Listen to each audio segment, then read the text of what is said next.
Assalamualaikum warahmatullahi wabarakatuh. Perkenalkan, nama saya Asabil Akmal Effendi dengan nomor induk mahasiswa C1A19235, mahasiswa Hubungan Internasional Universitas Al-Ghifari Bandung.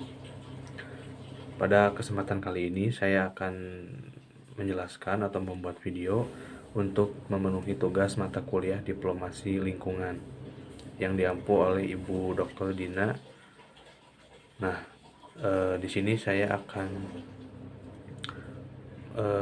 membawakan tema diplomasi mangrove yang dilakukan oleh Presiden Indonesia Bapak Joko Widodo, yang mana dilaksanakan di sela-sela kesempatannya pada KTT G20. Nah, pada KTT G20 di sana Jokowi mengundang atau mengajak para pimpinan yang menjadi anggota KTT G20 untuk menanam tanaman mangrove di Bali gitu. Nah, itu tuh merupakan komitmen awal Indonesia dalam menghadapi perubahan iklim di dunia.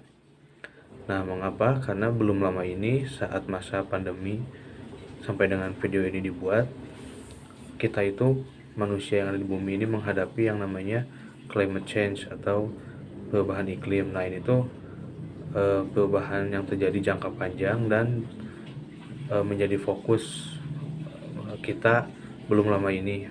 Nah, mengapa? Karena menurut perkiraan para ahli, dalam kurun waktu beberapa puluh tahun lagi, diperkirakan mulai tahun 2030 itu kondisi bumi tidaklah sama lagi dengan kondisi bumi saat ini. Bumi akan semakin memanas dengan global warmingnya. Nah, itu menjadi kekhawatiran regenerasi umat manusia itu sendiri. Oleh karena itu, salah satu bentuk komitmennya Indonesia di sana mengupayakan diplomasi lingkungan, khususnya melalui diplomasi mangrove yang diusung langsung oleh Presiden Joko Widodo. Nah, namun dalam proses berjalannya diplomasi ini tidak semudah begitu saja. Namun menemukan banyak kendala ataupun kontra setelah Bapak Jokowi melakukan tindakan ini.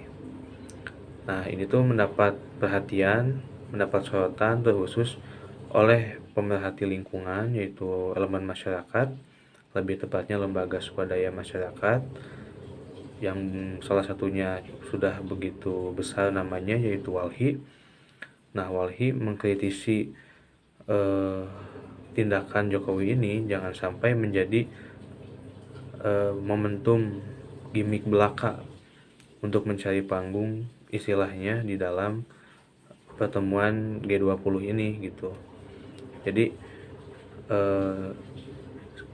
keinginan kita gitu ya, masyarakat itu jangan sampai hal-hal seperti ini tuh menjadi gimmick belaka. Setelah begitu selesai konferensinya, tidak ada tindak lanjut mengenai diplomasi ini gitu.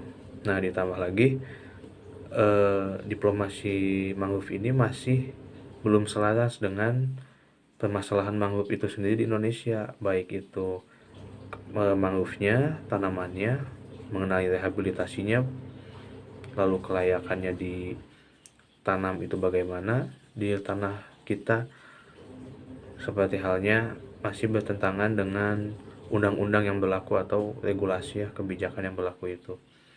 Nah, karena masih ada undang-undang ataupun kebijakan yang di situ membolehkan penghilangan ataupun pemusnahan tanaman mangrove di pantai atau di tanah Indonesia ketika di sana ada kepentingan nasional negara itu sendiri, seperti halnya proyek nasional ya, seperti jalur untuk transportasi angkut batubara gitu, dimana di sana kelayakan tempat habitat untuk mangrove itu tinggal terancam. Nah, itu pun masih dibolehkan secara undang-undang gitu. Nah, harapannya ini tidak menjadi momentum saja, tapi kedepannya diselaraskan juga dengan pemeliharaan mangrove itu sendiri dan juga regulasinya yang mengatur mengenai kelayakan hidup mangrove. Nah, mungkin itu saja yang dapat saya sampaikan mengenai diplomasi lingkungan Indonesia pada KTT G20 melalui diplomasi mangrove oleh Presiden Joko Widodo. Sekian, mohon maaf bila ada salah kata. Wassalamualaikum warahmatullahi wabarakatuh.